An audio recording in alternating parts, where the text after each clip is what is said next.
another weekly edition of Alternative 2016, where each week we are interviewing one of our potential Green Party presidential candidates. The Green Party, like the other parties that you're familiar with, can have competing, or I should say alternative, since I don't necessarily like to use the word competing, alternative choices for president. And like any other party, we have primaries, caucuses, and state conventions. The Green Party currently has ballot access in 22 states and is pursuing getting on the ballot in additional states. So in those states with ballot access, as per state law, the state party following state law must have primaries, caucuses, or state conventions, where the rank and file Greens have the opportunity to choose the candidates. So we are doing this so that the Green Party candidates, the Green Party public, and the general public can familiarize themselves with each other. Tonight's guest, commonly called SKCM Curry, but is actually Sedinam Kinamo Christin Moyowasifza Curry. I hope I got that close, because it's important to understand, our name is our identity, not simply just a tag, but it tells people a little bit about who we are. So with that, I'm going to introduce you to SKCM Curry, and she can tell you a little bit about herself, what brought her to the Green Party, what her background is, her personal background, and how she got into this potential presidential race. So take it away, SKCM. Well, first, I'd like to thank you for even attempting to say my name. I am humbled, and I appreciate the effort. Secondly, I am happy that we have this avenue to address first our Green Party members and then the general public. So I appreciate, and all the help you've given me over the last month. I'm very humbled and appreciative. Okay, y'all, this is really simple. My full name is Sedinam Kinamo Christin Moyowasifza Curry, and I'm from South Central Los Angeles, not South LA, South Central Los Angeles. I'm one of 20 children to my parents who are no longer with us. They have crossed over into the ancestry. My mother first, Annie Maud Curry Locke, brilliant philosopher, thinker. My father, Maybe, you heard me, Maybe Curry. There's Sonny B, Maybe. He got all that Southern Crosby, Mississippi stuff happening. So I'm from a solid Black American with African connections through Pan-Africanism and civil and social justice in my village, the Pueblos, which was a housing project, because my father, though he was a veteran and had all the benefits, racism, segregation prohibited him from buying the house he qualified for in Sunnyvale or Sunny something like that, California. So we ended up, like many other folks of color, moving to what was open to my dad, a veteran, to live and move to. And I'm very happy for that experience because there were other veterans, European American, Hispanic American, who also lived in my area for many years. So I grew up in an integrated neighborhood that turned into a Black and Hispanic neighborhood due to urban flight. You asked me about being a Green. I've been a Green since 2002. I might have my dates a little mixed up. I've been driving. As I shared at the presidential forum in St. Louis, Missouri, that I, like many people, supported Green understanding and Green Party mentality. I had even sent money, though I was a registered Democrat, to the party. Illusional, I thought that Al Gore would be someone that cared about the environment, as I always, my parents did too. So I held my nose and voted for him. And because of Lieberman, there's no way I would do that again. And that taught me three big lessons that brought me to the Green Party. At the time, I was living and working in Accra, Ghana, West Africa. I have a 27-year relationship with the Republic, the people, and the culture of Ghana, West Africa. I went there at 26 years old after reading a book, What Color is Your Parachute? But back to my becoming a Green. Very active within the Democratic Party, and I was angered that Al Gore did not get up and start just walking to Washington because he didn't care about ballot access. So that, I think it was 40 then. And then there's an 8-hour time difference between the US in many states and Ghana. So I was up and I looked at myself in the mirror and I said, how come he doesn't feel like I feel? Three things: corporate money, corporate money, corporate money. So after looking at myself and realizing that it's corporate money that dictated his behavior, I committed to joining a party that, one, cared about the environment, two, did not take corporate money, and three, had peace as the core of who they are. So I'm a Californian, so I immediately online signed up to be in the Green Party and rid myself of corporate money in politics forever. And I've been an active Green. Is that enough, Craig, or should I keep talking? Okay. I joined the Green Party immediately, went to my local, which is the LA Green. They had a South Central Green Party that wasn't very active, so I immediately joined the South Central Green Party and got involved in the Los Angeles Greens, went to gatherings, caucuses, primaries, General Assembly, and then I realized, where's the black folk here? So I'm a co-founder of the Black Caucus, been active in the California's Women Caucus, Platform Committee, campaigns and candidates, very active over all these 15, 17 years. And the reason I'm running right now to seek our party's nomination to be its flag bearer in 2016 is because I had a couple of shocks over the last 15 years. One was Wisconsin's. When I saw the anger, the craziness that went forward because of national politics, I made a commitment to help shape, change, and grow my party, the Green Party. I ran in 2008 as vice president. And the reason I did that is because I realized that our nation is browning. And unless we have a mechanism in place to train, produce, and propagate candidates that would attract our natural base, folks who care about the earth, Native Americans, black folk, Hispanics, everybody that has a rooted culture in the earth, that it wouldn't happen. So I took up being the vice president candidate in 2008 and acted as a campaign manager for the whole team.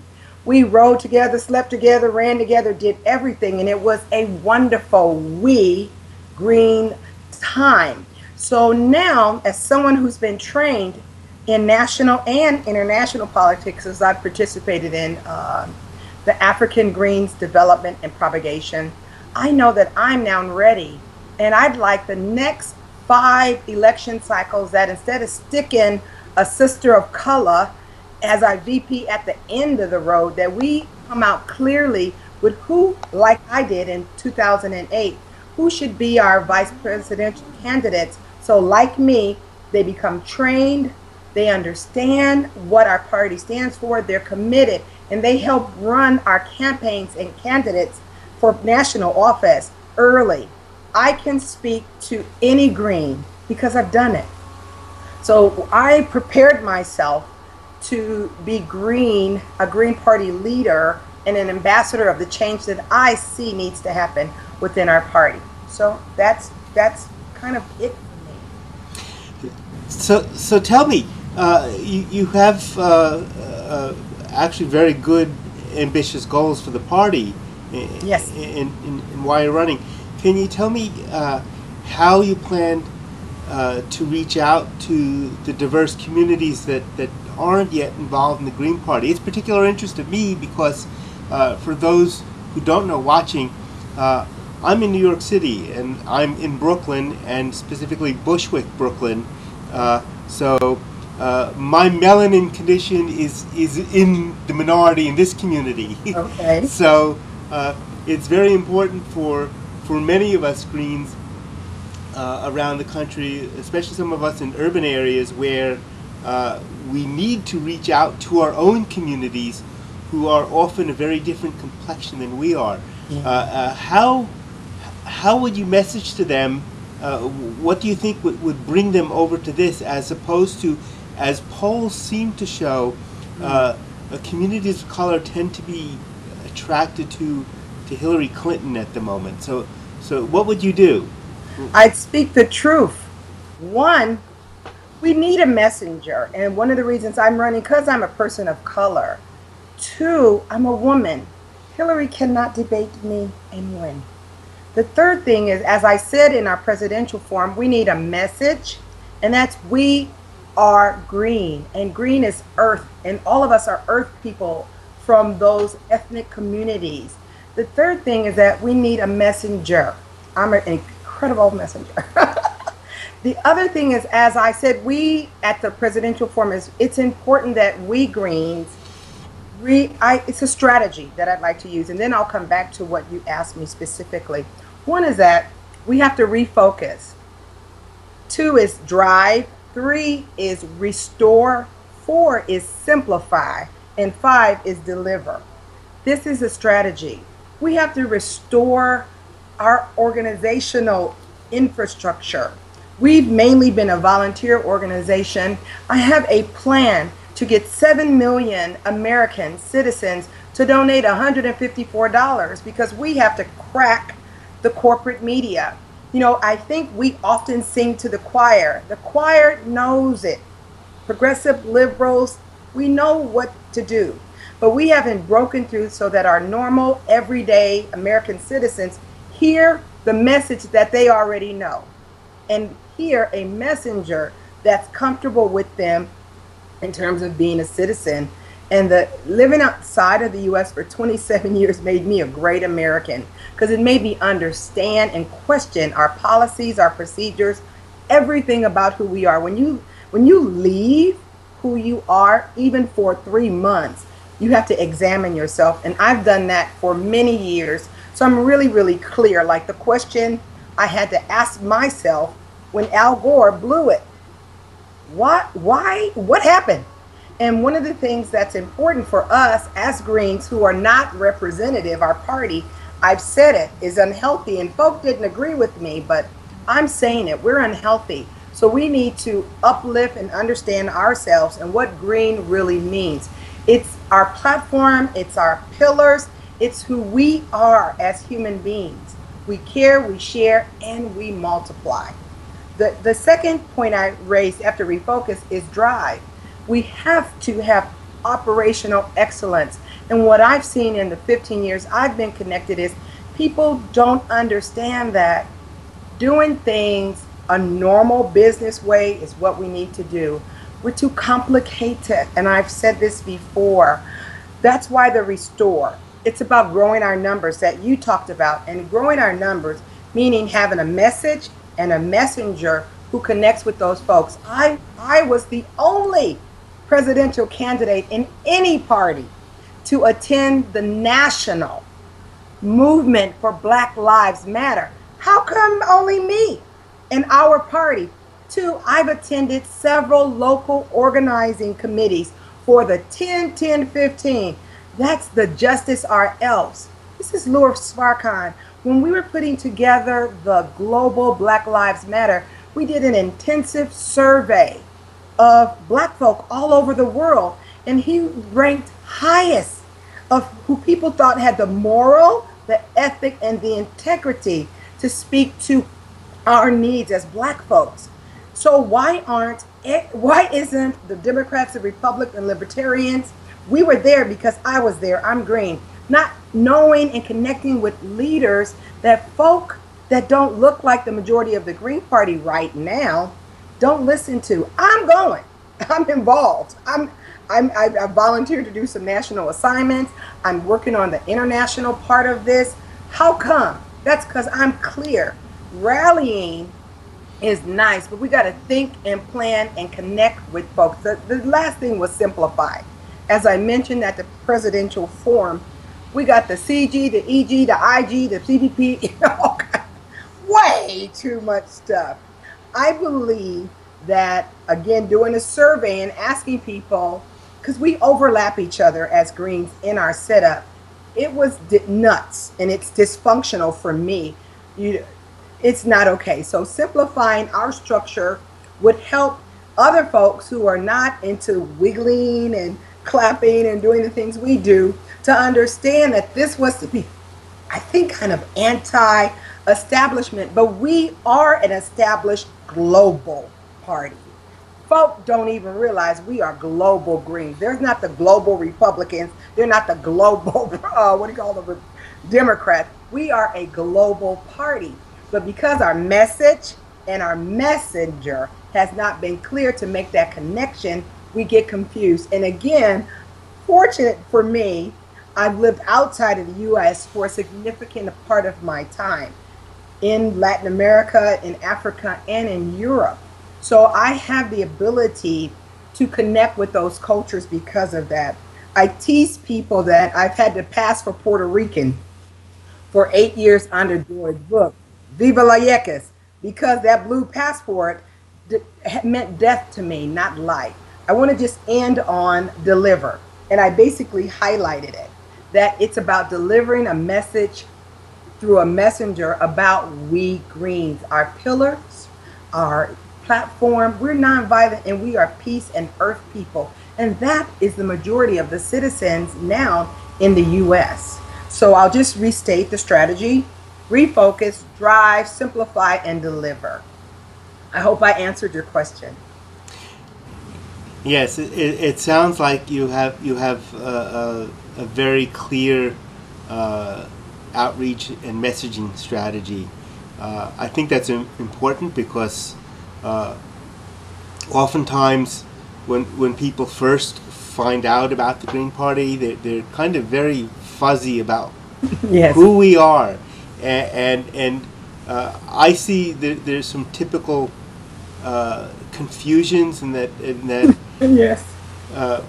first of all, they don't know how logistically to connect to the Green Party. Yes. Where to find the local, or what a local is.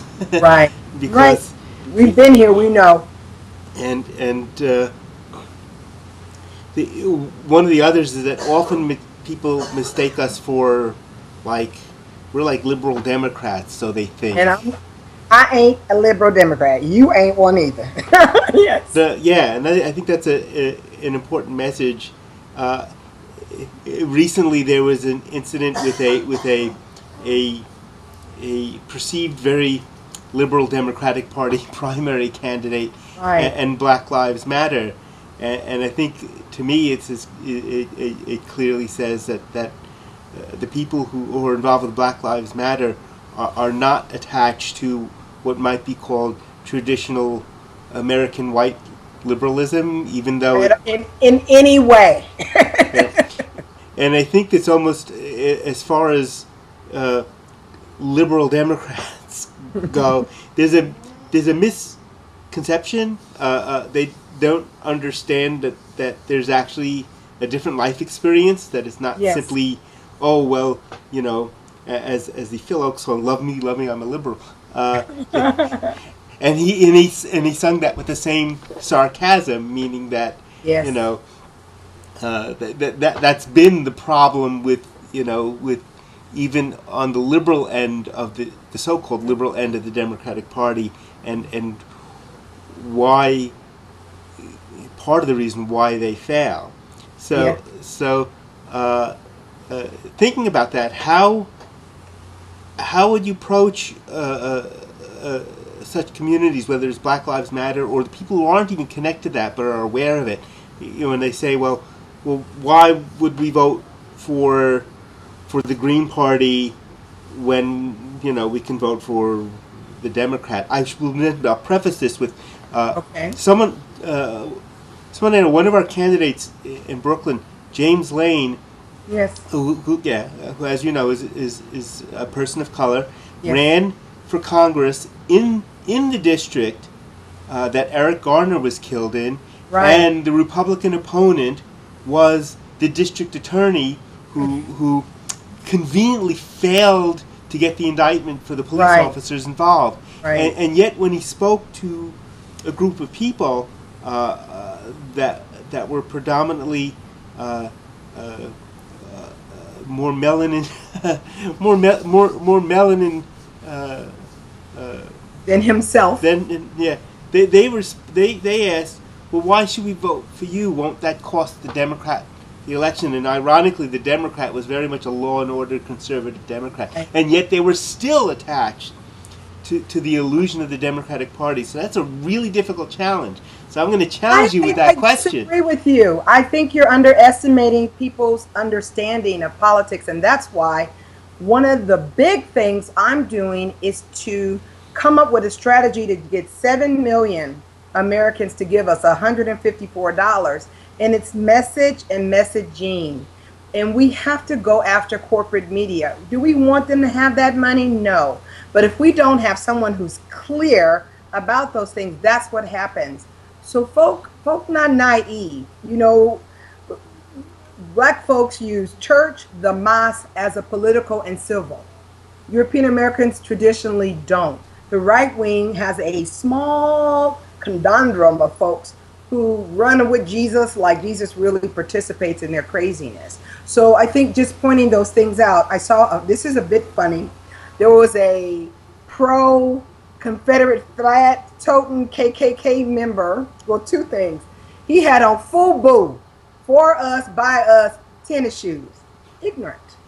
Secondly, there was a black American officer, who helped a KK guy who had a heart attack. Those images speak volumes to black folk. We're not stupid. And I think because it's not clear, our message and our messenger, when we get those two things, because we have a clear understanding, nonviolence, we all know the 10 key values, but it's not being put out there. And those are things I live by. I grew up with that. I'm from the housing project. I benefited from Head Start. I'm a government champion baby. I've done all of that.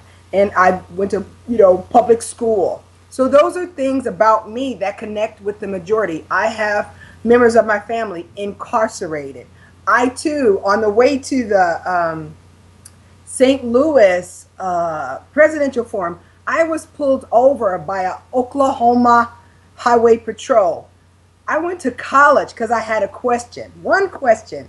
How come every one of my 10 brothers have been stopped, arrested, or harassed by police? I have a degree in criminology. I know my own constituency. My second degree is in Black American Studies. So as a social scientist, these are not major questions. Again, it's simple. Message and messenger. We have not had a clear message and messenger for a while, and it's time to do that. And because I've been green for so long, I know how to navigate our party. And if you realize, I said we have to simplify. Some of our things are dysfunctional and we have to change. Fortunately for me, I was so committed to not corporate money, I waved through the madness to get an understanding of what a green, in our state, California, has a majority of black women who vote for us as Greens. It's black women looking like me and Queen Khalifa's named after a state who vote for us. So that I disagree with you. We just haven't done well with quantifying who votes for us, asking them how come they vote, and what would make them get others to vote for us. And those two questions I've answered for you. So you mentioned as part of your strategy, simplify. Now, as you know, as anybody who's active in the Green Party knows, it's very much a bit of a tangled web, and Yes. I think that is part of our issue with engagement and retention Teach. of the people Teach. who might support us or who do Right. initially, and then kind of run into this spider web, a sticky spider web, and then pull themselves away from it.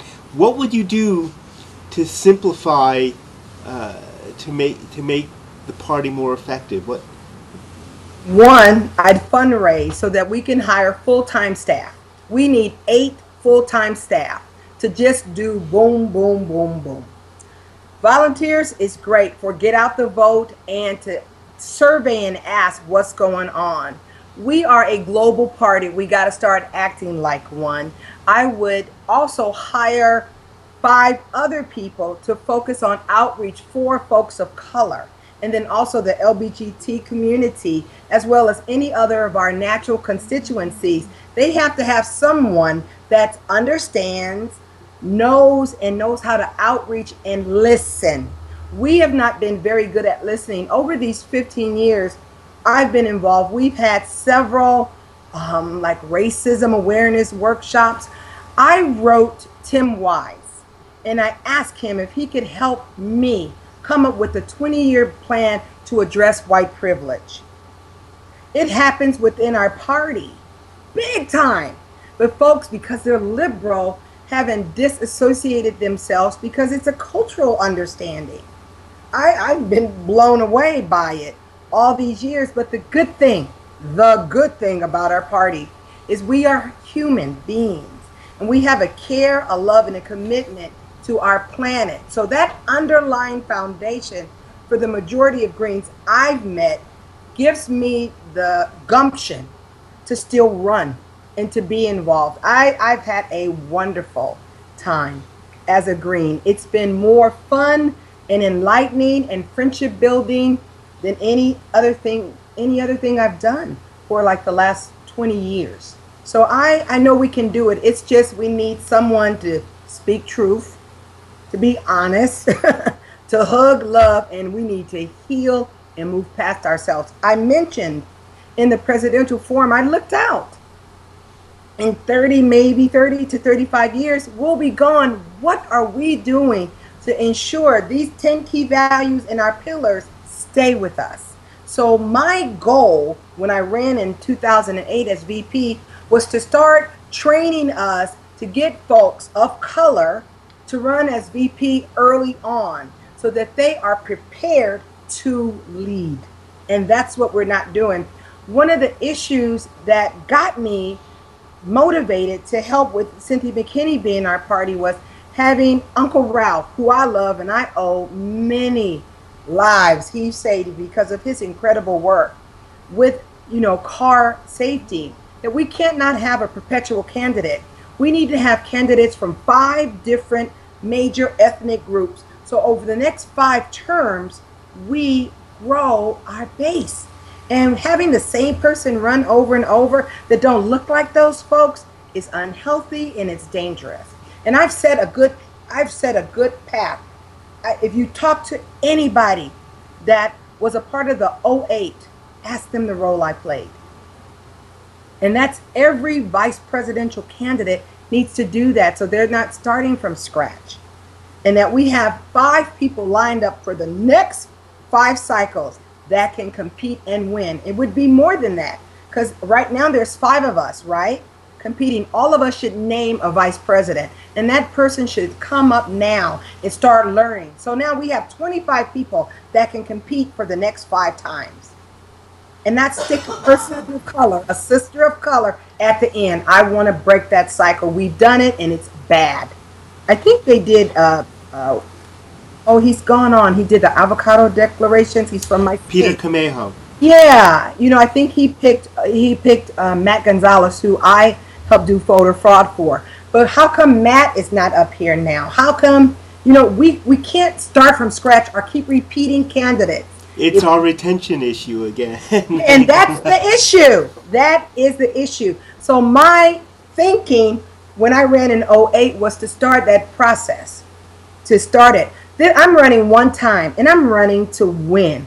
I'm not running to be a VP. I'm running to win and it's based on what I know as a thinker, a planner, and a good green.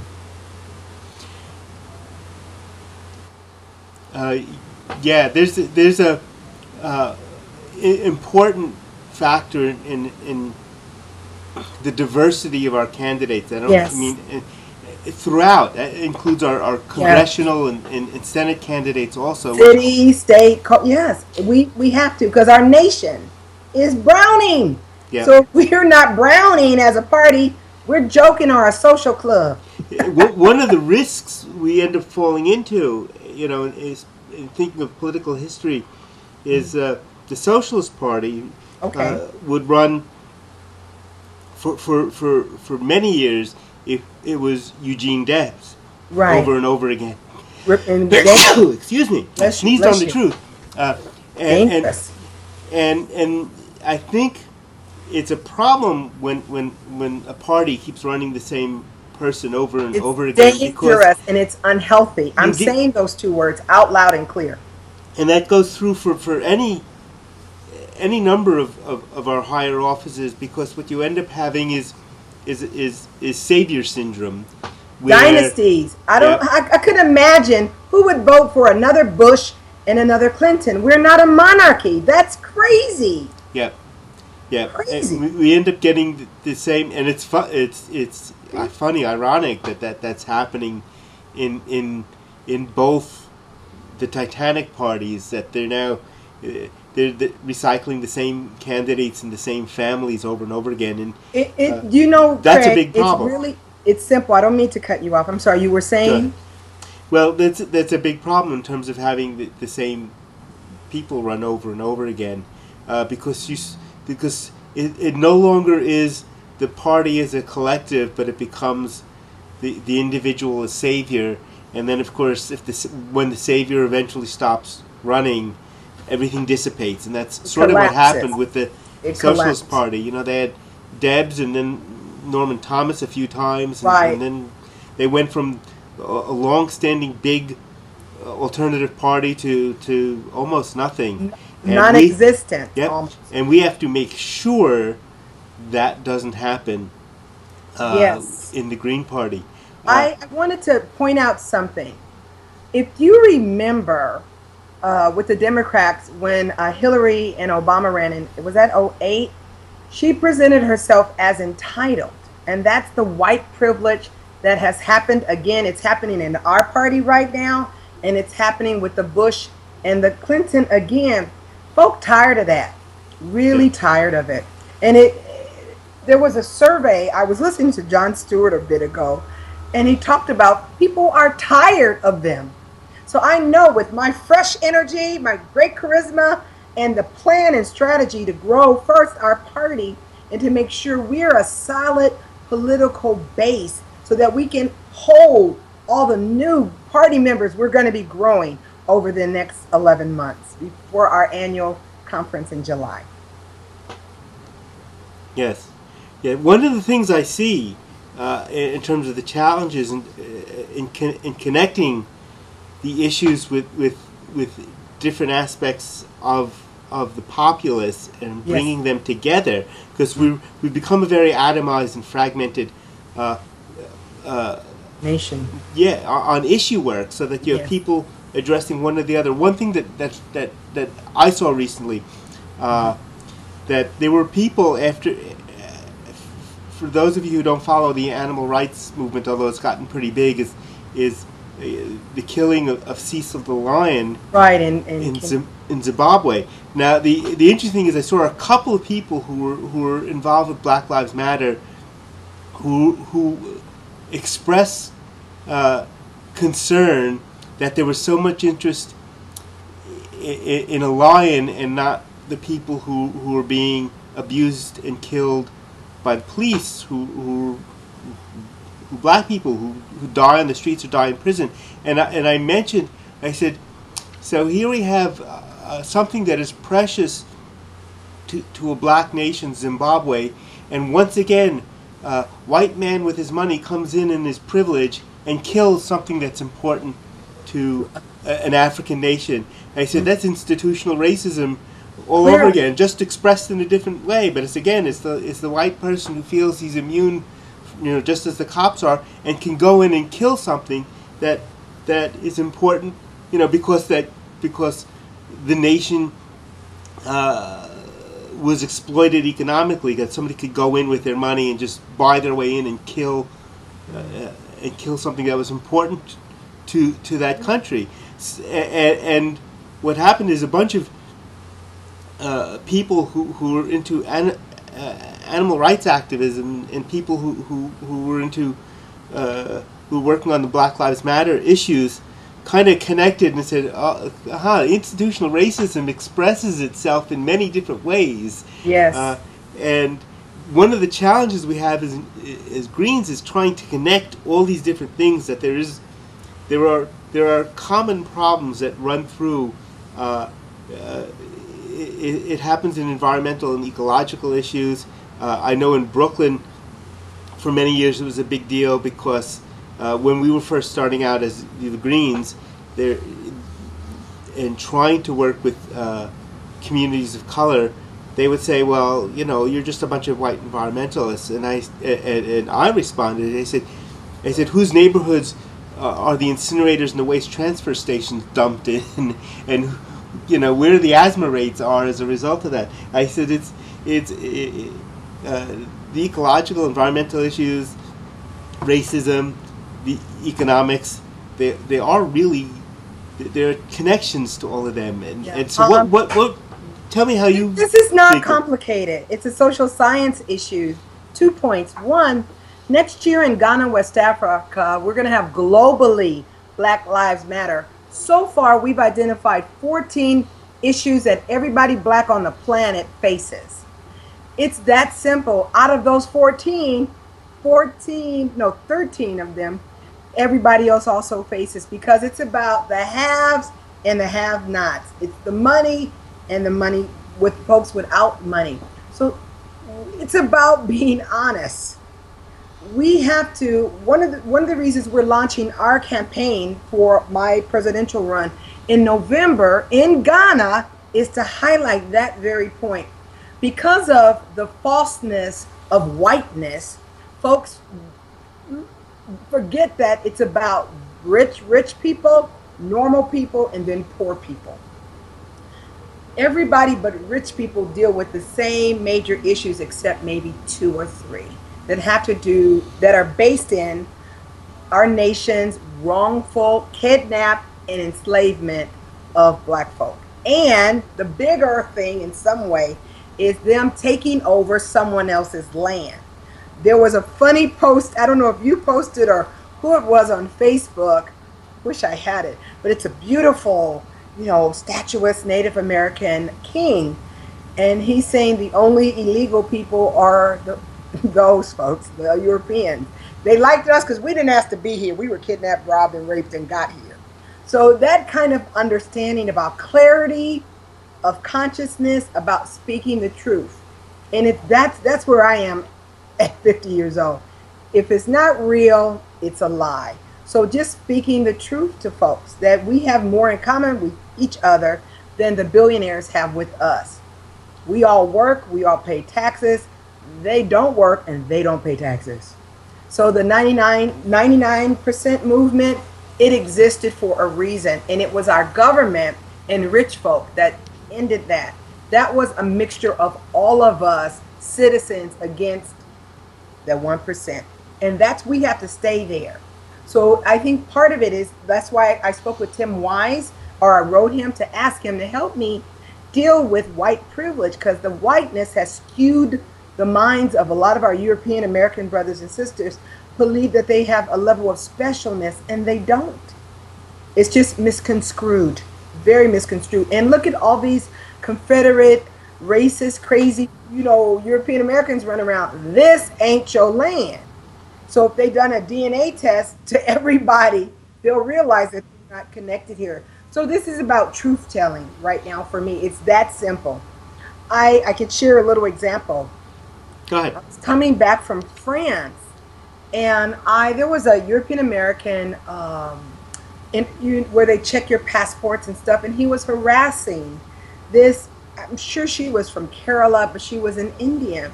She was there with her baby, and the baby was really miserable. So after 10 minutes of this, I walked over and said, "Are you going to keep her or not? Do you know the three of us all are not billionaires, right? We have to go through this because we're not. But if we were, you wouldn't be over there checking his ID like you're checking ours. Yes or no?" He was stunned. I said, "I'm too old to keep standing in this line watching you harass somebody. Can you just stop? Either you're going to take her or you're not." He stamped her and she moved on. And she threw me a kiss. We are human beings. Enough. It's the billionaires we need to be mad at, not us. So I think just being honest with each other, enough of that crap. So let me ask you, because this is one of the conundrums we face politically is why are so many people voting for the candidates funded by the billionaires? Why are they working? Why are people voting against their own interests? This is simple. Message and messenger. So the fifth time I'm saying this, we have to appeal to 7 million of our fellow citizens and ask them to invest $154 so that we can crack open corporate media. Our big issue is we have not cracked open corporate media. They don't know we exist, but they know about green. They know about Earth Day. They know about carbon emissions. They know about global warming. No one now, except the idiots, and they might have, some mental issues, know that climate change is real. Who brought that about? We Greens. People will reward us for standing out and standing up when it wasn't popular. Look at our candidates. I don't know if you were at the presidential forum, but Kent Mesplay, he is a substantial climate person. He's a degreed. Look at Daryl with Judy Berry. These folks stood up, got hurt by the government, came back. Look at William, theorist, brilliant man, who has with the United Citizens Party. We all have those histories of activism. People care and value, because we could have all just gone along with it, but we have stood up, and our lives are testament, like yours, to what could be and what can be. They just need to hear us. And that 13th time, I can request with ease 7 million of my fellow citizens to invest $154 so we can hit every major newspaper, break into having our own ads. This is all about message and messenger. It's not that complicated. And people, look at the GoFund. They're funding all kinds of, things that people care about, because we live with each other every day, not with our billionaires. So it's not that complicated. I wanted to mention something that I also heard when I was driving back, that there was a psychologist that talked about the conflict that even though all these folks stood up for this lion, this beautiful lion, they still eat meat every day. So we as human beings have more than that as a contradiction to deal with. But when we know that eating this kind of thing hurts the rainforest, we'll eat less. People are demanding organic. So we just haven't captured the public's attention because we haven't broken through corporate media, and we haven't had an effective messenger. It's not that complicated. It's just not. Remember George Lakoff's book, Speaking to an Elephant? Oh, things are not that difficult. They're just not. Just not that difficult. And the changes, the one with Iraq, people are not hearing the AIPAC yell and scream. So our president moved forward. The second thing is Cuba. Things are ripe for a green presidency. We can paint the White House green in 2016. SKCM 16. Oh, yes. Oh, yes. Should I sing my song now? I one then you'll get to sing your song, which I've heard before, and I think it's great. You sang it with me in 08. Yep. I was involved in the media. I know. As you know. Starlene and Scott. Somebody from our chat while we're doing this suggests we should budget out what it would really cost to run through a brand awareness campaign as if we actually had the money. We do have it. And it says, because we don't actually need to outspend the establishment parties. And I just want to mention that because as someone first of all, I work in television professionally, and Yes. I've worked in politics, in media, as an assistant editor and an editor for various campaigns, and a media buyer also. And this is for the major Okay. parties also. I mean, I got my start as an assistant editor working for Roger Ailes of all the evil Yes. ones, so I got to see how that side works. But I'm a fan of Bill Hillsman of Northwoods Advertising, and Yes. he made a comment in his book Run the Other Way that Right. you as a person in chat room says, you don't need to outspend your opponent. In fact, there's so much wasteful spending in politics because so much of it is really just patronage spending that you could probably win on spending like 1/6 of the money. In other words, your opponent can outspend you by sixfold, and you should still be able to win if you have Yes. an engaging message. Yes. And that's an important thing when you talk about 7 million Americans and $154. It would be enough. More than enough. But again, if you remember, mine was not all about spending. It was just, doing maybe one big ad out, same day, knock it. And then secondly, hire those 8 people to run our national office and hiring the 5 people full time to do outreach directly. And that's not necessarily for our campaign, which would be great that they push whoever wins, but it's building our party. This is beyond this. This is now creating a solid global party that can compete anywhere in the world with folks who take corporate money. This is people funded power. That's what I'm talking about. And again, I'm saying the next 5 cycles, we need to have at least 25 people geared to take my spot as our presidential nominee when I win it in July 2016. Yeah, this is not just about spending money. It's about building a solid base and moving and funding it so that we are there for the next 20 years. Solid. Yeah, I like being a sports fan, and baseball in particular, and having worked in that profession as a chief engineer in Okay. Major League Baseball. I like to think of the Green Party much like an expansion team Yes. in a major league. And my favorite analogy, given where I'm from, is the New York Mets, 1962. And what's key is building that farm team. You mentioned Yes. having 20. You have to build the depth. And Yes. when you start out, I mean, the Mets in '62 did not have the kind of money that the Yankees had in '62, Clearly. which were in the midst of their perennial World Series championships at that point. Yes. And that the Mets went from the worst team in baseball, but they were in the big leagues. They got their backsides whooped time after time, but they built the farm system so that by 7 years later, they were the world champs. They went. Now you got me now. You got it now. And I was the first minor leaguer. I started in 2008. I paid my dues. I helped build the party. Do you remember the stage? All of us got on that stage and hugged. Republican Democrats don't do that. And I want to keep that running.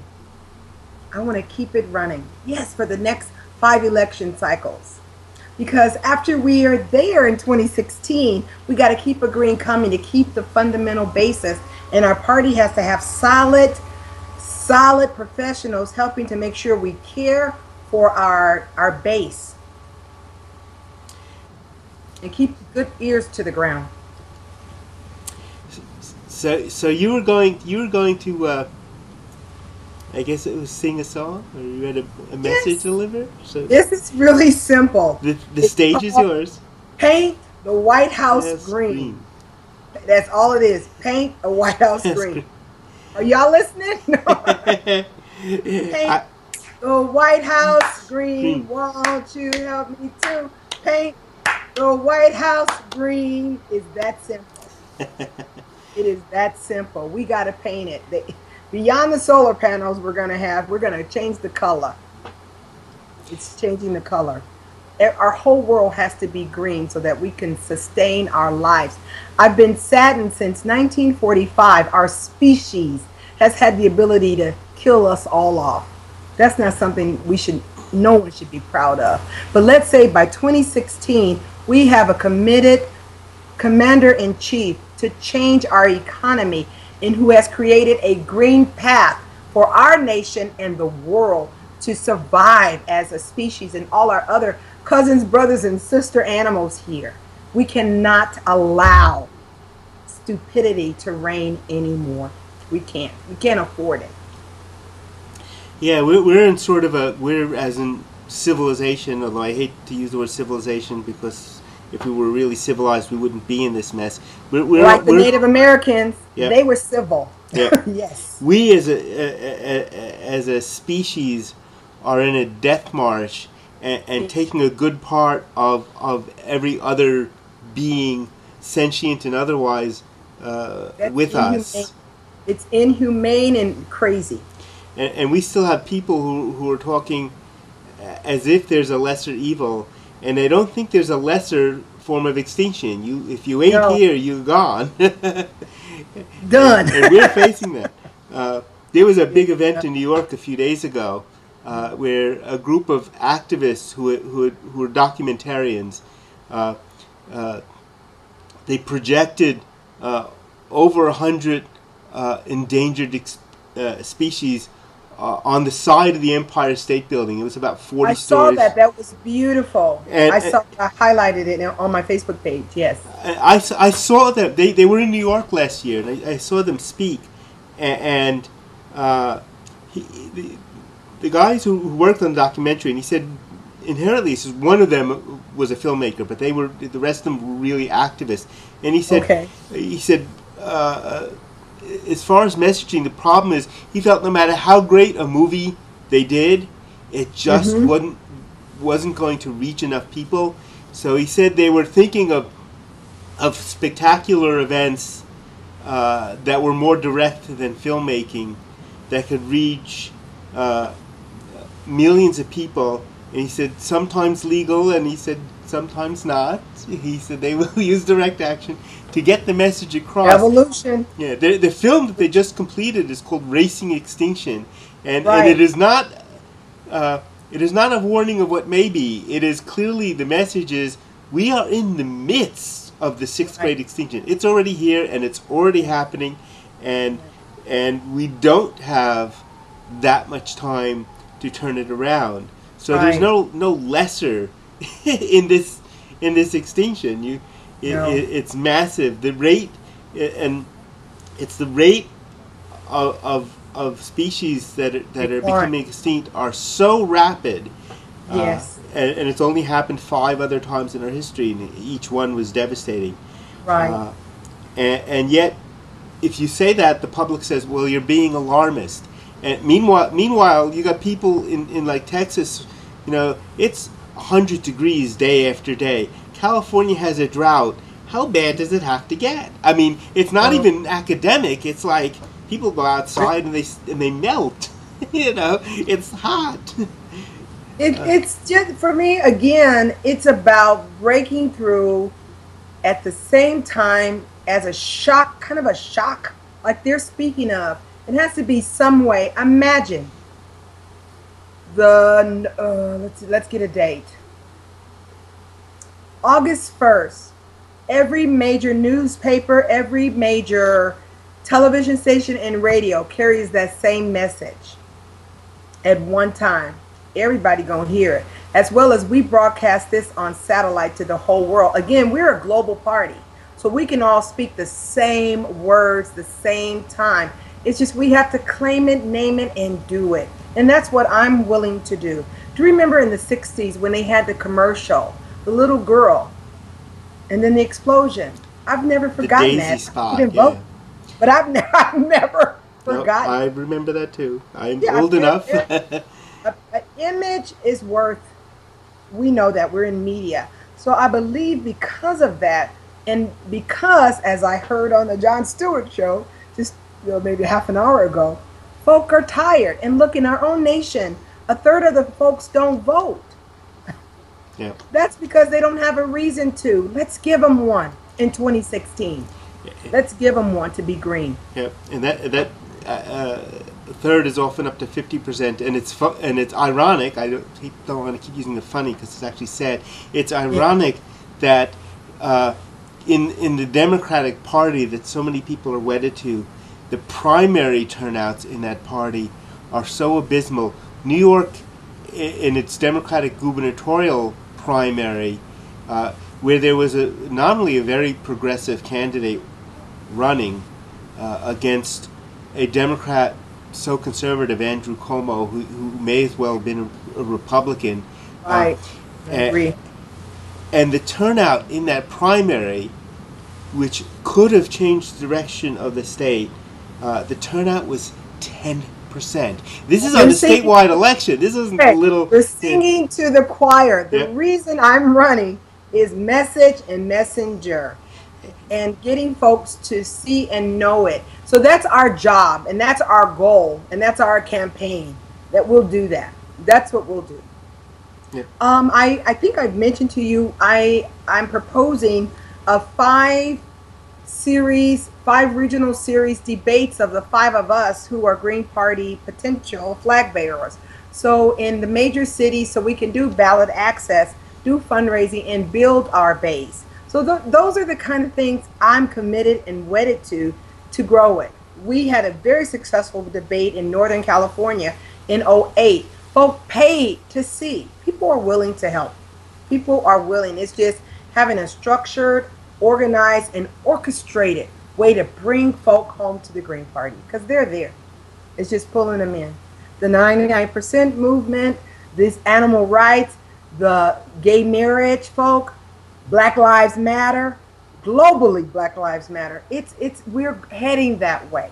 We are heading. And again, our campaign is pushing the green path. So before we get to a Green Deal, we have a way to, one, my focus right now is our party, so that when folks do join, they're not lost, as we know can happen. And then we move forward to building our nation. But our party has to be solid with professionals.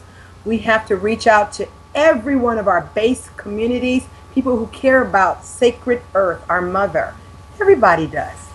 And then educate the ignorant folk who don't understand that this is not their land. We are on someone's land, and to deal with the atrocities that we've committed against our government. Not me, I wasn't here against against Native Americans, and also the rape and kidnap of Black folks. On that labor, we've built our economy. We got to do reparations. There's work to do, real work to do. I am really thankful for your time. Well, thank you for joining us, and I know you'll be back again, because I think there's going to be a big push to do those series of debates. Yes. Since we have a diverse group of candidates coming from expressing greenness in different ways. Yes, very different. And I think that's important, because rather than being a monolith, we are whatever the opposite of monolith, diversity. It's funny, we were talking about party. If we needed a party logo, animal, we were saying mascot. I was kiddingly said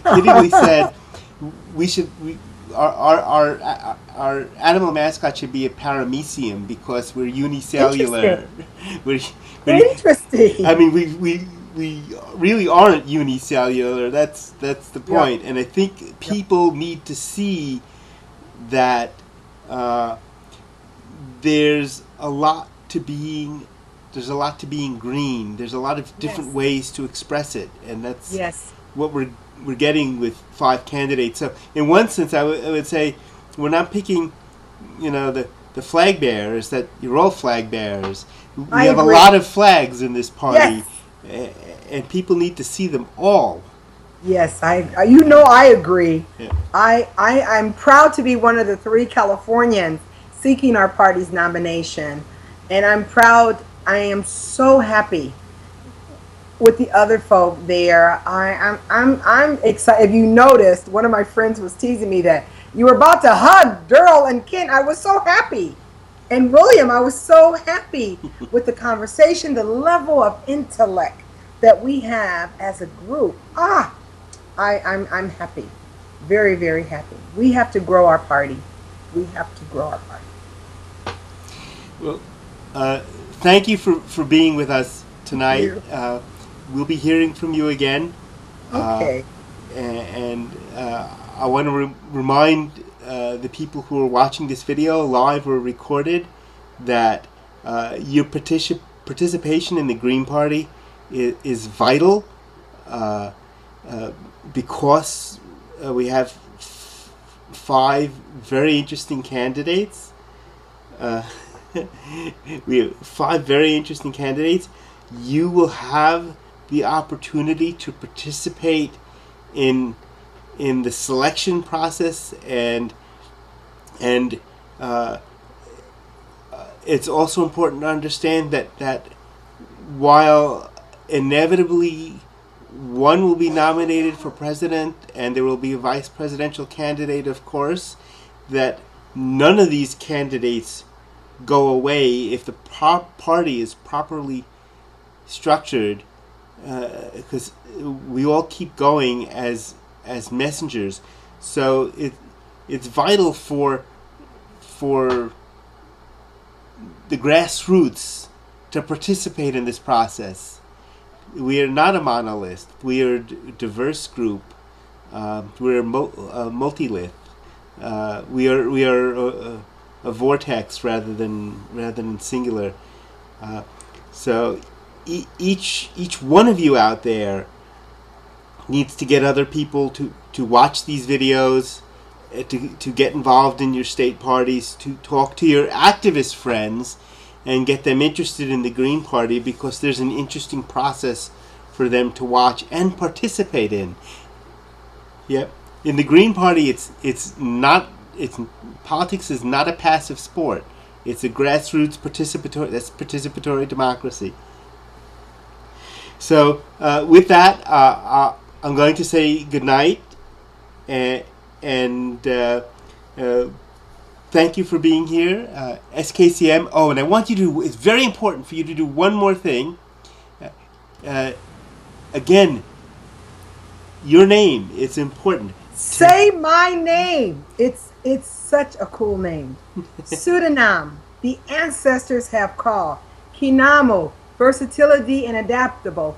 Christin, Moyowasifza, open heart of the open people. Curry, Scottish, so I'll say it alone.